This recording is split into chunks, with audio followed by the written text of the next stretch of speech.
I'm here in conversation with Martin Jacques, who has just written an entry on Eric Hobsbawm for the Oxford Dictionary of National Biography. We both knew Eric Hobsbawm well and liked him and admired him. You've explained in this piece for the Oxford Dictionary of National Biography what sort of a person he was, what he wrote, what sort of a career he had, and it's all very extraordinary. But in some ways, the most extraordinary thing is the nature of his own life. Born in Alexandria, in Egypt, growing up in Vienna and then Berlin and then moving to London. What thoughts have you had about especially that early phase of his life?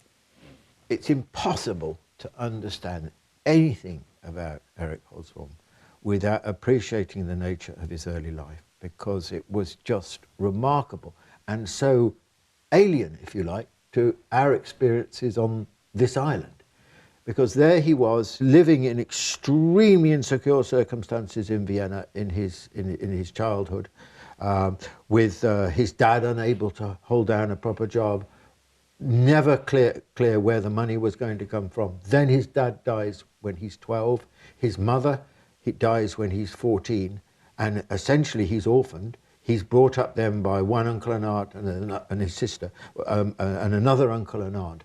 But he is, and then of course, they're in Berlin for the last 2 years before Hitler rise in 1933. And the whole impression is of someone who is living in total insecurity at home, total insecurity in terms of society and politics.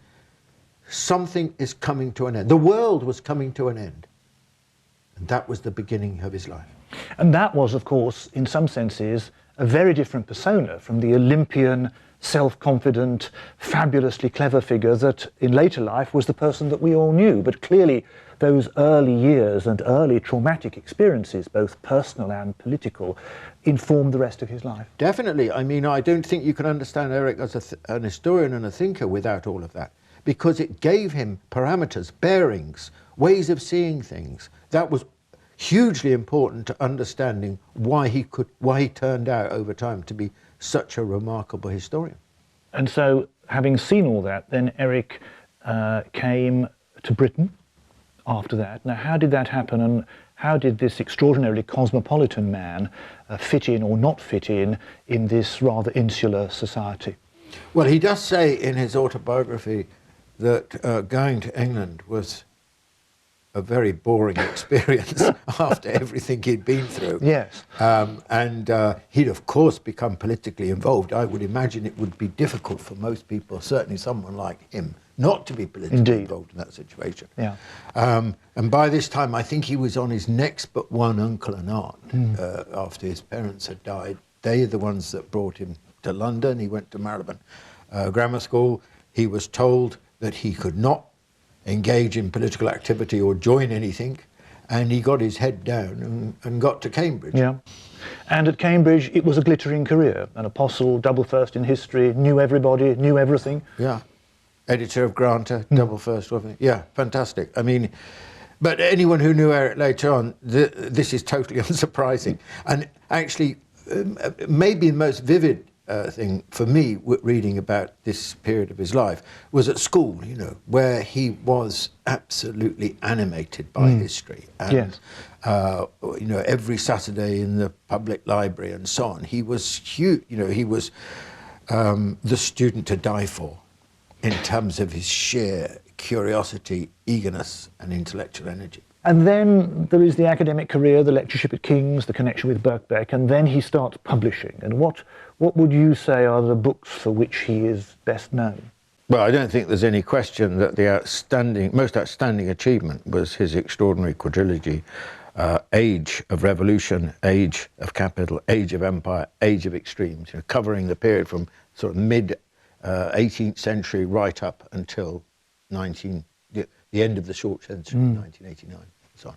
And this was an extraordinary piece of analysis and synthesis, which was Hobsbawm at his very best.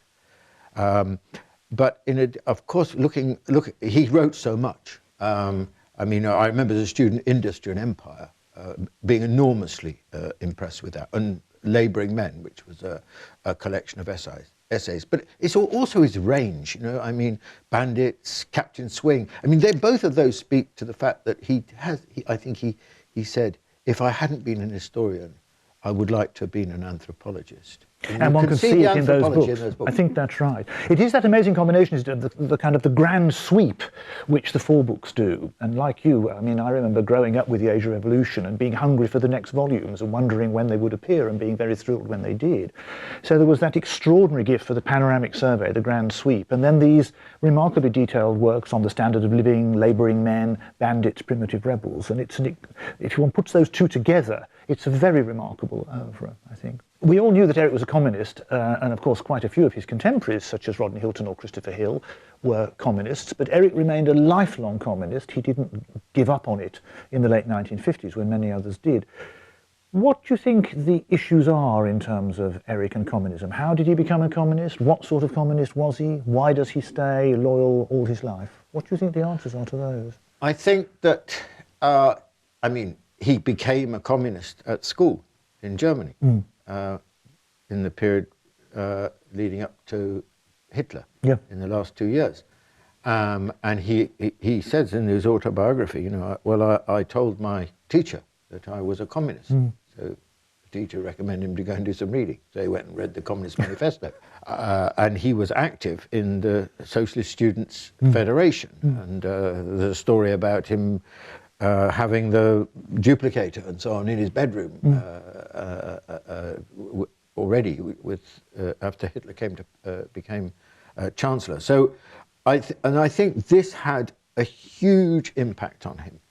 And I don't think that he ever joined a party. I think this is a mistake to think, well, he was a member. You know, people think, well, he's a member of the British Communist Party. Well, he was a member of the British Communist Party from when he went to Cambridge. That's when he joined. But I don't think that was really ever what he was. I mean, I don't think he was ever, particularly apart from at Cambridge, an active branch member or anything like that. No. I think he joined something much bigger in his mind than that. He joined an international movement which he felt at the time was extraordinarily important and progressive and sort of also a line of defence in the world. And do you think his career later on in Britain suffered because he was known to be, or thought to be in some sense, a communist sympathiser, his academic career? Oh, for certain. I think he was awarded his lectureship at Birkbeck in 1947, just before the Cold War started. And I think 2 years later he got his fellowship at King's College, Cambridge. But he never got a job at Cambridge, and his applications failed always at Cambridge. And he didn't get. I think he became a reader in 1959 and a professor in 1970. 1970, given the scale of his academic output and achievement, was extraordinarily late. In other words, he faced Cold War discrimination. I mean, he wasn't the only one, there were a lot of them, but you know, it was only later did he get the recognition that his extraordinary historical achievement justified, yeah. One of the other things about Eric, of course, that was so remarkable is that in addition to this continuing dialogue, as it were, with notions of what he thought communism was, he became, from the late 1970s and 1980s on, a very much revered figure in the Labour Party, of which he was never a member. And he wrote this pioneering work, The Forward March of Labour Halted. And that was the first major intervention in contemporary politics, I think. Could you explain how that happened and what the consequences of that were?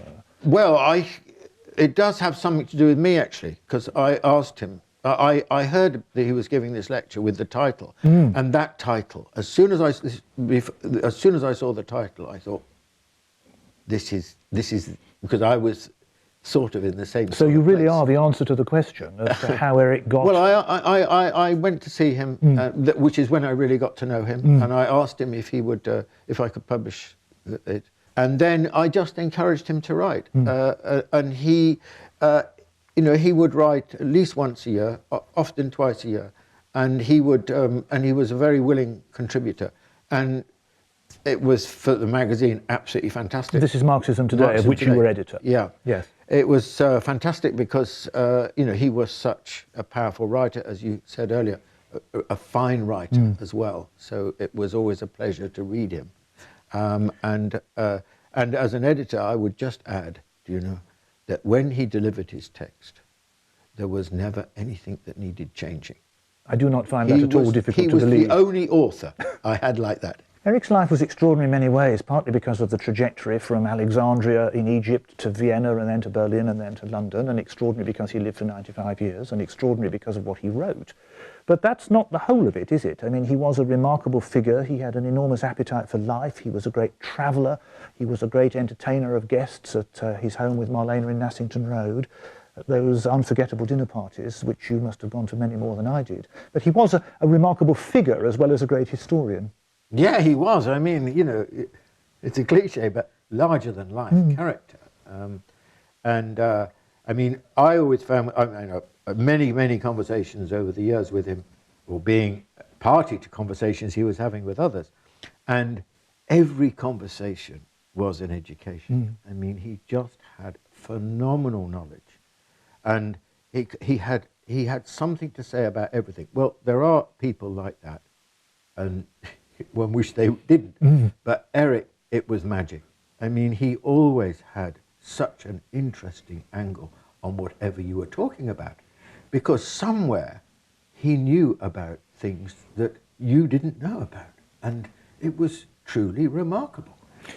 Martin, it's been a great pleasure talking to you and above all listening to you, and you've brought Eric Hobsbawm wonderfully, vividly alive, both in terms of his personality, in terms of his extraordinary biography, in terms of his incomparable oeuvre. I've enjoyed it very much. It's very good of you to have written on him for the Oxford Dictionary of National Biography. It's a terrific entry about a terrific figure, and I'm sure that many people are going to enjoy it for many years to come. So thank you so very much. Thank you very much, David. Thank you. you. Very kind.